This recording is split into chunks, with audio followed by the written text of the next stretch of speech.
The water fountain erupted like a small geyser, sending a spray of brown liquid cascading across the Riverside Elementary playground. 8-year-old Marcus Thompson watched in horror as his brand new white sneakers, the ones his grandmother had saved 3 months to buy him, disappeared under a spreading puddle of what looked suspiciously like chocolate milk mixed with dirt. "Oh no, oh no, oh no," Marcus wailed, his voice carrying across the blacktop where 30 other third graders were enjoying their lunch recess. Within seconds, a chorus of dismayed shrieks joined his as children realized the muddy water was spreading faster than they could retreat. Principal Janet Morrison heard the commotion from her office window and rushed outside, her heels clicking against the pavement. What she found was chaos: children with soaked shoes and pants, backpacks dripping with murky water, and one very distressed custodian named Pete Rodriguez frantically trying to shut off the main water valve with a wrench that seemed too small for the job. "Everyone back! Stay away from the water!" Janet called out, her voice carrying the authority of someone who had managed elementary school crises for 15 years. She pulled out her phone to call the district maintenance department, already mentally calculating how many angry parent calls she'd receive before the day was over. But Janet had no idea that the worst was yet to come. 3 blocks away, Karen Whitman was just finishing her organic kale salad at her kitchen island when her phone buzzed with a text from her friend Michelle. Karen squinted at the screen, her perfectly manicured nails tapping against her phone case as she read, "OMG, Karen. Did you see what happened at Riverside Elementary? There's muddy water everywhere and the kids are soaked." Karen's mouth fell open.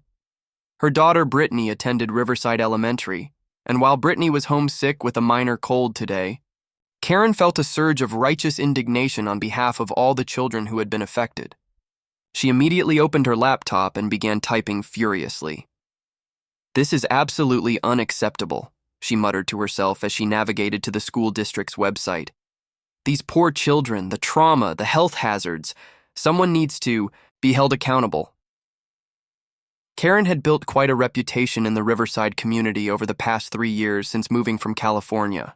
She was the woman who had successfully petitioned to have the crosswalk repainted, twice, who had organized a letter-writing campaign against the ice cream truck that played music too loudly through the neighborhood, and who had single-handedly gotten the local library to extend its hours by bombarding the city council with emails and showing up to every meeting with a PowerPoint presentation. Her neighbors had mixed feelings about Karen. Some appreciated her dedication to community improvement, while others whispered that she had too much time on her hands and a tendency to make mountains out of molehills. But everyone agreed on one thing. When Karen Whitman set her mind to something, she didn't give up easily. As Karen crafted her email to the superintendent, she pulled up news websites to research similar incidents. "Water contamination in schools," she typed into Google, her eyes widening as she read about various plumbing disasters across the country. By the time she finished her research, what had started as a simple broken water fountain had transformed in her mind into a potential public health crisis of epic proportions. Meanwhile, back at Riverside Elementary, Principal Morrison was dealing with the immediate aftermath.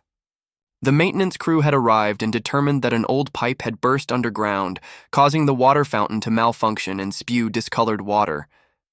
The discoloration was primarily from rust and sediment, unpleasant but not dangerous. The crew assured her they could have everything fixed by tomorrow morning. Pete Rodriguez, who had worked at the school for 12 years and had seen his share of minor emergencies, was helping children rinse off their shoes and bags with clean water from the indoor faucets.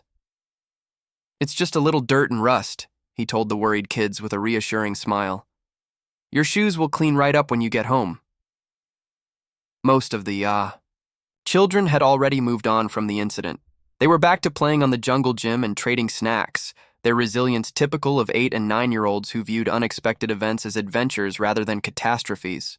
Marcus Thompson had even discovered that his wet sneakers made interesting squeaking sounds when he walked, which he found far more entertaining than upsetting. But at 2:30 p.m., just as the final bell was ringing and children were boarding their buses, Principal Morrison's phone rang. It was Dr. Sarah Chen, the district superintendent, and her voice carried the weight of someone who had just fielded a very intense phone call. "Janet, I need you to tell me exactly what happened at your school today," Dr. Chen said without preamble. I just spent 30 minutes on the phone with a parent who claims there was a toxic water spill that endangered dozens of children. She's demanding an immediate investigation, threatening to contact the state health department, and talking about potential lawsuits.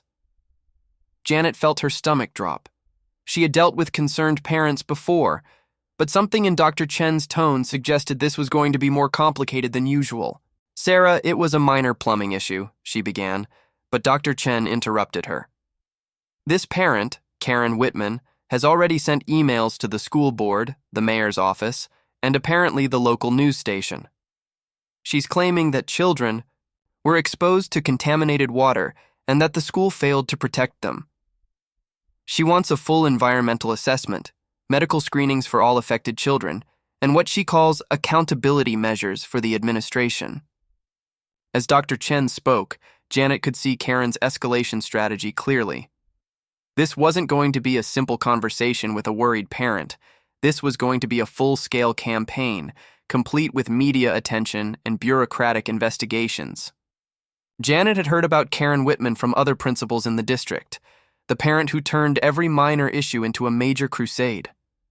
"Her daughter wasn't even at school today," Janet said weakly, hoping that might somehow reduce the intensity of the situation.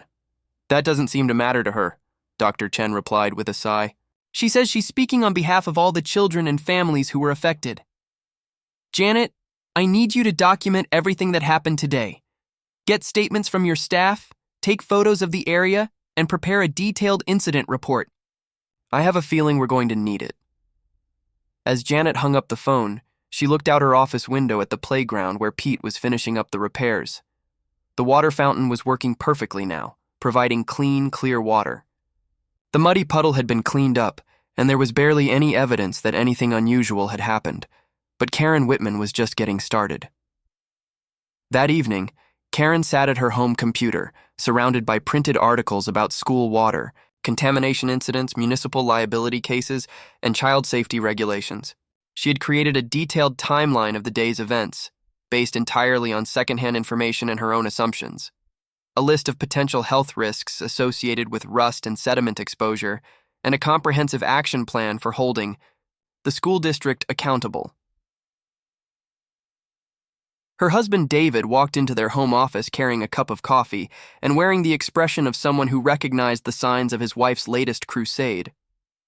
"Karen, honey, maybe you should talk to the school first before—" "David, children were poisoned today," Karen interrupted, not looking up from her laptop screen where she was composing yet another email. "Innocent children were exposed to toxic water while the school administration did nothing to protect them. This is about more than just one incident.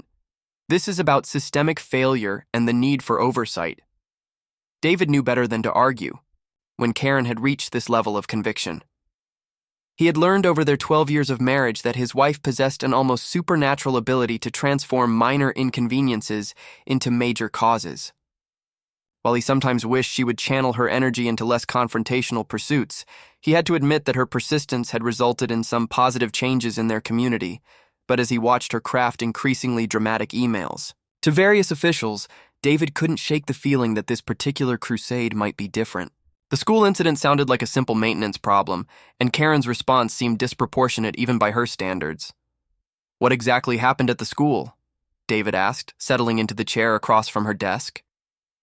Karen launched into her account of the day's events, describing the contaminated water disaster and the traumatized children with the passion of an investigative journalist uncovering a major scandal. As she spoke, David noticed that her version of events seemed to grow more dramatic with each retelling. "So Brittany wasn't actually there when this happened?" he asked. "That's not the point, David," Karen exclaimed, her voice rising. "Our daughter could have been there. Every child in that school was put at risk by negligent maintenance and inadequate safety protocols. Someone needs to speak for these children and their families." As Karen turned back to her computer to continue her email campaign, David quietly left the room. He had a sinking feeling that his wife's latest cause was going to have consequences far beyond what she anticipated. At Riverside Elementary, Principal Morrison was still in her office at 7. The first angry parent arrived at Riverside Elementary at 7:45 a.m. sharp, 3 days after what the local news had dubbed The muddy water incident.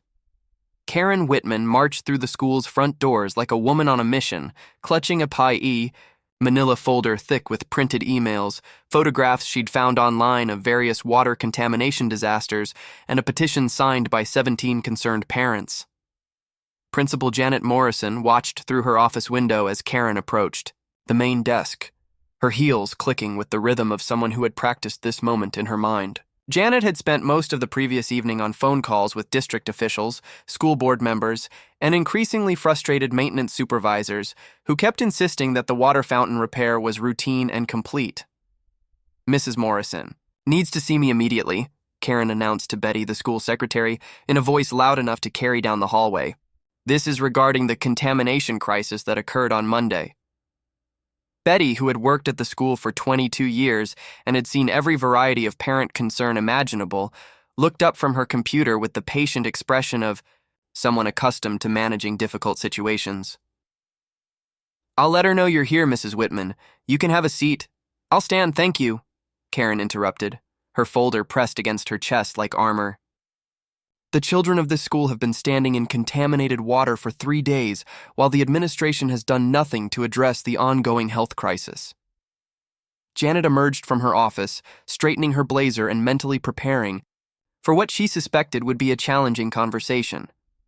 In her 15 years as principal, she had developed strategies for dealing with various types of concerned parents, but Karen Whitman represented a particularly complex challenge: the parent who combined genuine concern with an unfortunate talent for escalation. "Mrs. Whitman, thank you for coming in," Janet said with professional warmth. "I understand you have some concerns about Monday's incident. Would you like to come into my office so we can discuss this privately?" Karen's eyes narrowed slightly. "Mrs. Morrison, I'm not here for a private chat. I'm here as a representative of the Parent Safety Coalition that we formed yesterday evening. We have serious concerns about the school's handling of this environmental disaster and the ongoing cover-up." The word cover-up hung in the air like an accusation. Betty looked up from her computer, her eyebrows raised. Even the morning kindergarten teacher, Ms. Rodriguez, paused in the hallway with her arms full of construction paper. "There's no cover-up, Mrs. Whitman," Janet said carefully. "We've been completely transparent about what happened. A water pipe burst, causing the fountain to malfunction temporarily. Our maintenance team repaired it immediately, and the water has been tested and cleared by the district." Karen opened her manila folder with the flourish of a prosecutor presenting evidence. "Mrs. Morrison, I have documentation here that proves this incident was far more serious than you're admitting. First, we have photographic evidence of children being exposed to contaminated water." She pulled out a grainy screenshot from someone's social media post showing kids with wet shoes. "Second, we have testimony from parents whose children came home traumatized by the incident." Janet looked at the photo, which showed exactly what she remembered: children with muddy shoes standing around a puddle.